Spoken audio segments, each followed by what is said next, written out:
I'm very excited to be sharing with you today my first interview in my interview series, The Whole Voice. And in this case, you'll be meeting Danusha Lameris. She's well known for a particular poem that went viral during the pandemic called Small Kindnesses. Danusha grew up in the San Francisco Bay Area. She was born to a Caribbean mother from Barbados and a Dutch father, and she's also my best friend. Today, we will be talking about Danusha's work from the perspective of bringing her voice into the world, how challenging that can be, and also how powerful. We'll also touch a little bit on the pleasure that we get from our lifelong friendship. Please see her extensive bio below this video. Danusha has been published in the New York Times, among others. She's also Poet Laureate Emeritus of Santa Cruz County, California. I'll be interviewing her, in fact, in her home in Santa Cruz. She has 2 books currently out, and I know that there is more in the works because she's a person who continues to keep writing. Those books are The Moons of August and Bonfire Opera, and there are links below so that you can actually order these books if you'd like. I'm S.J. Harrison, voice and performance coach. Please also check out my free guide below this video to empower your voice. Do like and subscribe. And now, let's go and meet Danusha. Hi, you. Hi. I like that we showed up wearing matching necklaces. Well, and this is due to you because you bought this for me. Oh, I didn't know you were going to wear it today. No, I know. I love that. So we've known each other since we were 9. That's so crazy. Thanks to a mutual friend of my father's and your mother's. That's right. And it's been a lifelong and very special friendship. It has been. And continues to be, and continues to deepen. It really does. And it's so funny because looking at you, I still see the 9-year-old in you. I'm sure you do in me too. Yeah. You know. And we went through, so the thing that flashed into mind is pictures of us when you had kind of a long flat top. Oh my gosh. And this was the 80s. I have to say this is the 80s. 80s. And I had, actually my haircut was not so wildly different than it is now. But I've had long hair most of my life. Because it was sort of this shock of hair in the face. And it was black. And I was a goth, everybody. And and so I hid myself with my hair. And we were very 80s. We were so cool. We were very cool. We thought we were very cool. I know. But my mother was your mother's best friend. Yeah. And they had a shared history of things English, is one way to put it. Growing up partly in England. Mm-hmm. That's right. And I just think it's so wonderful that somebody thought these 2 families should connect. And connected us, because that connected our mothers, who have almost the same birthday. Right. So strange. Our mothers have almost the same birthday, and that was always a thing for them. And in fact, we were at their 50th birthday. Oh my gosh. Due when we were teenagers, and that was a big event. It was a big event. Yeah. Kind of amazing. And I think it is really special and unusual to have such a long-term connection, too. Because not only have we known each other for a really long time, but we've sustained a deep friendship. And our life paths have a lot of parallels, especially in terms of work and what we care about. Very much so. We never went to the same school. I know. We didn't have to, apparently. No, we didn't have to. We met, we weren't at the same school. And then I was living in England for a long time, but when I came back, we reconnected and we haven't disconnected since. So that's true. It's a long time now. That's true. And so in terms of voice, I've seen your voice grow and you've seen mine grow. Yeah. And I think that one of the things that we most appreciate about our relationship is the way that we tag team each other. So a growth in your life, you can then support me as I go through something similar, and vice versa. Right. That's very true. And definitely has worked both ways. And I think that keeps a friendship exciting too, when there's a sense that you're kind of even nudging each other into the next growth edge sometimes, or being inspired by the other person's growth edge and going, oh, I want to try that, but I'm kind of scared. But she's doing it, right? And trust, because how much trust that takes to take advice that sometimes that is based on a deep knowledge and love.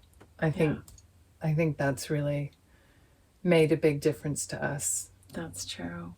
Yeah. And we can be very silly. You may not see that today. We'll have to see. We're keeping it under wraps. We are. We're being very poised at the moment, and unusually so. There was something I wanted to touch on there.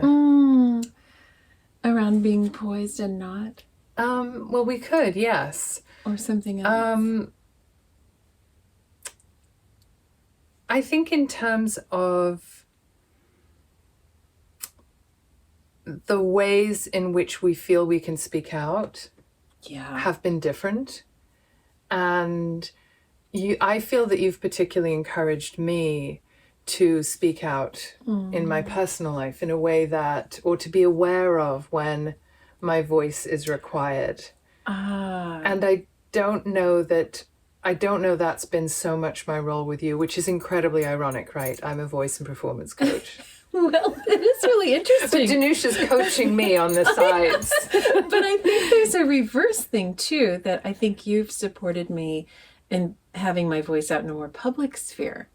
That's true. So, and that's not something that has been anxiety provoking or difficult for you. That's in the true. Same way. So, and I think that has a lot to do with having been an actor. Yes. And, it's not that I'm not an actor anymore. It's just that that's not an area that I tend to pursue so much. If I'm doing anything to do with acting, it's come to me. It's not really where I'm driving my focus. But I think that's true. I think that's true. Because that has been my profession, to stand up and put myself out in the world in a particular way. But it is different using your own voice in the world as you. And that's what I found in doing YouTube, doing all the stuff I'm doing now, is being myself in front of the camera is entirely different. And that's, I've seen you work through that as a poet, going from your word in the world to your face and your voice and your body reading in front of people, which is you times 10 in a way. It's like you can't hide from the content or in any way. There's no hiding there. So to tell us a bit about that. Gosh, that's so well said. And it's like, you're right. There's no hiding there, because often I'm reading about my own life experiences and I'm up in front of people as myself. I think sometimes actually, as you're saying that, that's probably why some people develop very stylized ways of reading, is because you can hide behind that a little bit. And I think the challenge for me has been to, yes, read rhythmically. You know, I'm reading poetry, not the dictionary or a piece of prose, but to just allow myself to be vulnerable and be present in the process of reading. And that was really a learning, or continues to be a learning curve for me. Because when you think about it, most people become writers because they're somewhat introverted and at home, and I'm not all writers are introverts, but like to spend a lot of time alone, you know, and which is me too, which is kind of funny. But reading I and completely writing. relate to that. Right? Yeah. And so the focus isn't, oh, I want to be a public person. And I never had that urge. I just wanted to write. And the path of writing tends to lead one to being in front of people. So it was sort of a side effect that I had really mixed feelings about. And it's been a process to go, I just have to, it's a come as you are party. I just get to show up as myself. And sometimes that's really embarrassing. And sometimes it feels really empowering. Overall, it feels empowering. But there's this little feeling afterwards like, oh my God, I was such a dork. And then I go, yeah, own it. Own that. I'm reminded of, I want to say, Thinking Superheroes. You once came up on the stage. Oh my God, I know. Can you tell about that? Oh God, tell about that. I had won an award for a poem I wrote, and there was going to be an event that's local up at UC Santa Cruz that I was part of with that. I was going to read the winning poem. And my friend's son, who was maybe 6 or so at the time, heard about it. And so he wanted to make me something special for the awards ceremony. And he drew me and then cut out these sort of armbands like Wonder Woman would wear, and some kind of headband also, with crayon or pen. I think it was crayons. And he cut them out and he's like, here, these are for you, for your prize. And I was like, thank you. And then I brought those with me to the stage. And when I got up there and thanked everybody, I put them on. And I was like, my friend's son made these. And I wore my little Wonder Woman gear at this event at the university. And it was so much fun to just get to totally be ridiculous. Would you say, would you say there's a tendency in poetry circles at times, and there's a strong connection to academia, right, of being a bit earnest, and that perhaps this is something that is not a mold that you particularly fit in? I think for starters, the poet's costume is to wear all black. Right. And blend in and look sophisticated, and that's not happening here. And I remember when Danusha wore all black. I think once upon a time, because of wanting to be taken seriously. And so that's really underneath a lot of this is, how can I be taken seriously? If I like bright things, this is my home we're in, and it's all bright colors, right? And if I like to present myself, and it also has to do with femininity, right? In a feminine way. In the more traditional understanding of that. What does that mean? And how can I be taken seriously? And I think part of this has been a gradual letting go of that and trusting the content of what I write to bring any gravitas that might be there. It doesn't have to be my whole demeanor. Well, you're talking about authenticity. Yeah. And I suddenly had this image of the beatniks when you were talking about being taken seriously, and then juxtaposing that with a colorful femininity, right, which black can be a wonderful color for women to wear, but it's not really sort of associated with femininity.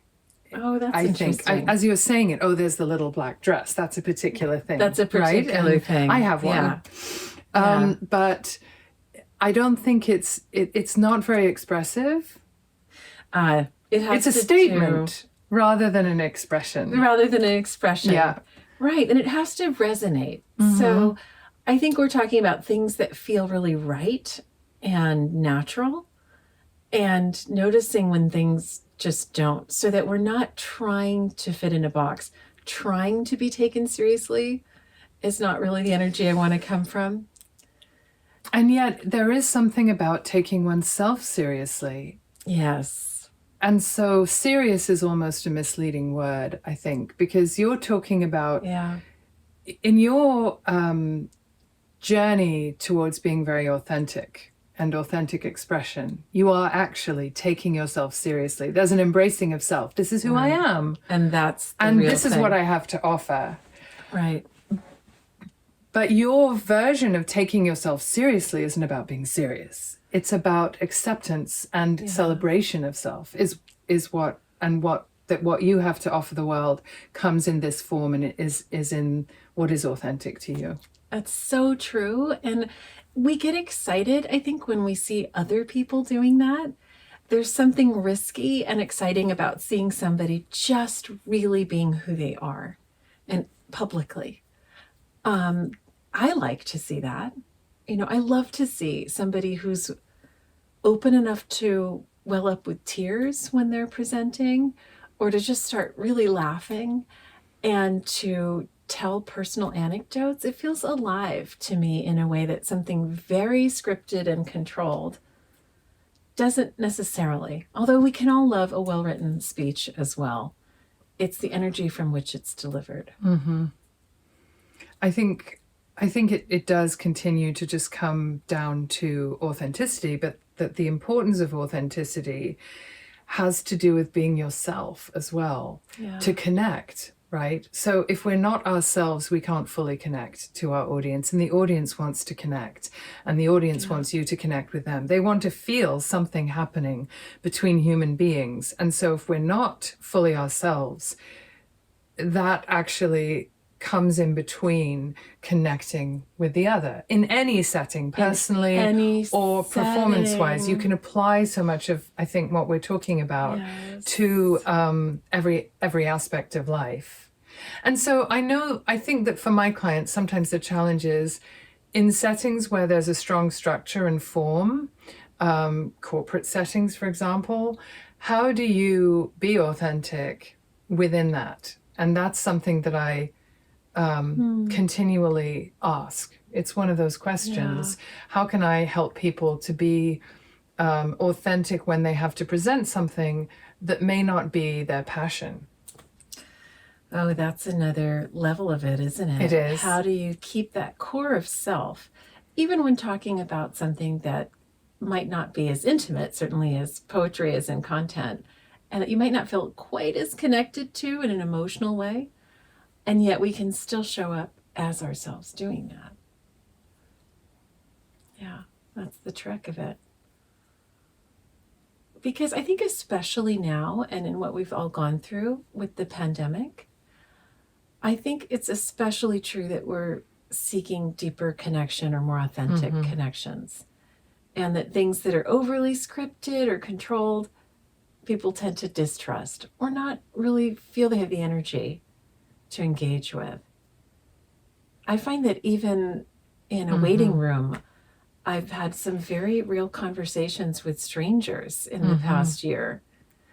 No wonder, because we've been so apart from each other that when we actually see one another, in the community, we're just so glad to be around another human sometimes. And that has brought out some unexpected elements of more authentic connection. Yeah, I've seen that as well. Yeah. I'd love for you to talk just a little bit about how you prepare to speak.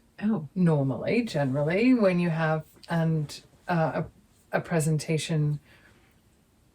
Just share a bit about that. Yeah.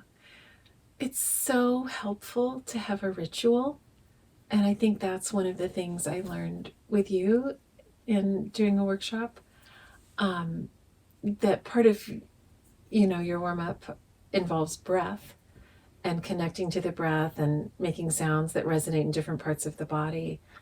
And that is now part of my ritual, is just to imagine that I'm an instrument and I'm warming up that instrument. And I have that as now part of my ritual. And another part of the ritual, yay, celebrating. Yes, let's celebrate that. It's so brilliant because you're someone also who is so open to exploration. Danusha, as you may see, has a very playful side. She's not super exhibiting it right now as far as it can go. I'm just going to say it's one of the things we love about her. That might come out. Yeah. But also that sense of play was not hard for you. So in the workshop, you were able to take a 3-hour workshop, I think, and run with it because it was playful. And I think that can be one of the hardest things about some of the work I do is the letting go of trying to get it right and the leaning into what does it feel like? Oh, what does this sound like? It's just about experiencing and trusting that the experiencing is instructive, whereas we tend to think we have to get something right or hit a mark. And of course, we're trying to do a particular exercise. We're doing a particular exercise, but in that having a mind of exploration and play and understanding that that will actually get us there. It'll actually reach the goal. And I think that you're someone who found that very easy to do. Well, And thanks for saying that. Yeah. But I guess my experience was we have those 3 hours. It's a lot of information and a lot of things to try. But I was able to sort of pull from that things that I could condense into just a bit of a practice for myself. And it's helped me feel more relaxed about reading and sharing. And it's also it really does warm up your instrument. So when I'm reading and I have access to more of my voice, I can come from a lower place and I can go into a higher register and I can go softer. I feel like, oh, I have something to work with, as opposed to when my voice was tighter and I felt maybe more anxious with that. And I also, I think, felt anxious partly because I didn't have access to the whole instrument. Yeah. And that actually made me feel anxious. Yeah. So it's the chicken or the egg? It's really, you're really touching on some really key aspects of voice and preparation in terms of having access to the whole instrument, because the breath is part of our nervous system, and that's often where the anxiety comes, and there's a lot of tightness. And so by actually opening up that part of our apparatus and knowing more about how to breathe and letting the breath to flow, we come more into the body in the present moment and feel more in charge of the instrument. Yes. And the breathing itself helps our nerves, because we can use breath to actually calm the nervous system. So it's it's an example of a virtuous cycle that can be triggered very easily from the perspective of the body. And in our culture here in the US, there's such a myopic focus on intellect leading the way with everything, the thought, the mind, think and do. And actually, my process is much more about do and observe. That's great. Curiously do. So I'm curious, I'm going to do and see what happens. And then I can observe. The intellect's hugely important. Without it, we can't function. But starting with the intellect is not always the best thing. And that has to have come from your training too as an actor, to realize do it with your body and then see where that takes you. Right. And that's not a training that is as common and centralized in the US. The training in the US tends to be more narrowly focused on analysis and starting with the mind. But in Europe, I think in many different iterations, certainly in England, there is more of a balanced focus on on a lot of physical exploration, because this is the instrument. So if we're just doing from here up, and I'm sure you've seen poets who don't know how to read from here down, that who are reading. I don't expect you to answer that question, but I would kind of say we all have been that poet. Yes. I would kind of say we've all been true. that poet at some point, because in a given moment or setting, or when reading something that's emotionally really charged, or when you just are sort of out of sorts and not prepared. I've definitely talked to all kinds of poets about how they've had that moment of feeling disconnected from themselves. And one of them said to me, I realized what's happening when I feel disconnected from myself. No one else is feeling connected to me either. Which is what we were saying earlier. Right? And I went, oh, that's true. When we get disconnected from ourselves, there's these levels of disconnection. So it is a challenge and for some people, I want to say it probably comes pretty naturally, that they just feel more self-connected and that they've always been that way, and there haven't been a lot of barriers for them having a voice. But on the other hand, I have read one poet say that every poet is someone who at some point felt they didn't have a voice. And when I've asked people that, they kind of go, oh, that's true for me. So, and because it's not easy. It's tremendously hard work most of the time. Yeah. And patience and consistent editing and consistent minutia in terms of the detail of constructing a poem, wouldn't you say? I mean, I know there have been some that have flowed, but for the most part, it's a lot of work and patience to be recognized or to have your work for most people to have your work come into the public eye more fully. Right. So there's got to be a reason and a need, and a need to speak, as Yes. Kristen Linklater says, the need to speak, allow the need to speak to arise. It doesn't come from, there's no point, why would you speak? We don't need to speak. Exactly. So if you're willing to put that much of your life's attention on it, there's probably a reason. And so I think that, I often like to say that our passion and our fear live right next to each other, and they're very connected. And that's certainly true for me, that I really had a passion for wanting to say things or wanting to feel heard around things. And then just a lot of fear about speaking up in any context, I think, growing up. And so being on the path of being a writer has supported me in just saying what I need to say. Yeah. It just makes me think about how we tag team each other. Because I may have had more of a voice growing up, but there was then a period where I didn't. And then you grew your voice. Tag teaming it. Yeah. Exactly. Relay race, but not a race. Absolutely. Yeah. Would you like to read something for us? Sure. Okay. Happy to. We were just saying that we love that we've talked about vocal warm-ups, and neither of us did one. No, we didn't. And so, you get very self-conscious when you're talking about voice, because I was talking going, oh God, I'm on a monotone this whole time, whereas when I'm just myself and I'm presenting to my camera, I'm focusing on that. But when I'm talking to you, it's just like, I'm not just thinking, talking. How expressive am I being? No, I hope not.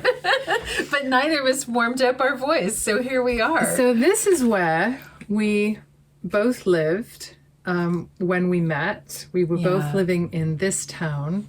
My dad and my American family are all from this town. And so I wanted Danusha to read this poem because it's very evocative and resonant for me, because I was there and remember all of these streets and all of these things that Danusha's talking about in this poem. I guess I'll go ahead and read it then. Berkeley. And then there were those winters in Berkeley, if you can call them winters. Rain falling sideways against the brown shingled houses along Benvenue. La Méditerranée, with its little wrought iron tables covered in tile. Sipping lemon chicken soup and reading Vonnegut. I loved the decay of Telegraph Avenue, its street vendors hawking cheap silver pendants, the old gypsy whose name meant good with horses, who told me someday I'd have a string of feminine men as lovers. Across the world, the wall was falling in Germany, the Soviet Union collapsing. Men and women with PhDs and Russian accents arrived selling colorful scarves and offering to do odd jobs. What I remember is walking into the wind, holding my wool coat tight around my chest, how you could almost feel the world tilting on its axis right beneath your feet.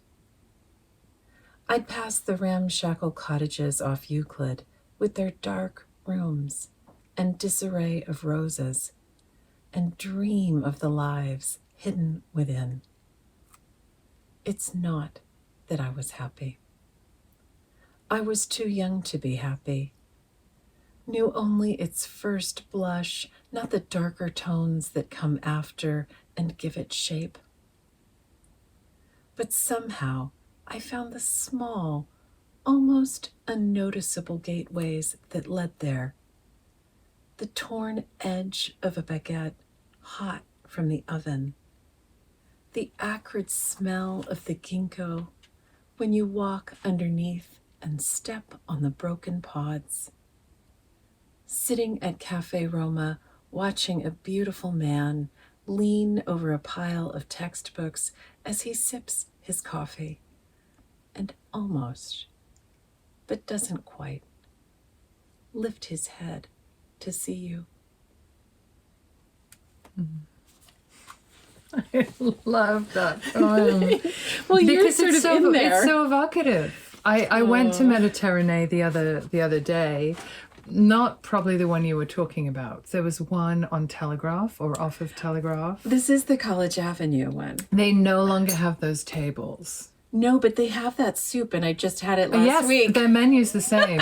It's actually menu's the pretty same. impressive for a restaurant to be around that long because Roma just closed. Oh my gosh. The one on College just closed. So the one at the end Oh my gosh. by Bancroft may well have closed. That's so crazy. And you know who that seller of silver pendants was too. Oh, yes. Yeah. Oh, gosh, I remember him really well. Yeah. Yeah. Grown up in England, had an English accent. I can see his face. Yeah. I have a ring that I bought from him. Oh, how wild. Mm-hmm. Yeah, I love that this poem does connect us to a lot of those memories, although woefully you are not in it. So I'm going to have to do better. Thank you so much, Danusha. Is there anything else you'd like to add? Just it's been really a pleasure getting to talk to you about something that matters so much to both of us and is sort of at the center of our lives in really different ways. It's like a seed in both of us that has bloomed in different ways, different flowers. But I love that we share this. So thanks for asking me. Me too. You're welcome. Danusha and I had a really fabulous time recording that video together, and then we went up the coast to Capitola, which is a gorgeous town on the water, as is Santa Cruz. And we had some food and we walked by the water. If you'd like to see a little vlog, it's really a small snippet, that will be coming up on your screen in a moment. This is my last video of 2021. And next year, I'm going to open with something from public figures in the tech world in terms of style and speaking. I think this is a fruitful area of exploration. And I live a relatively short drive from places like Facebook and Apple and Google. And so I'm going to be doing a little bit more of that since it's something I can really easily tap into that's of interest to a lot of people. Do check out my free guide right below this video if you're wanting to know a bit more on how to empower your voice. Here's to unlocking your performance power. Do like and subscribe, and I'll be here in the new year.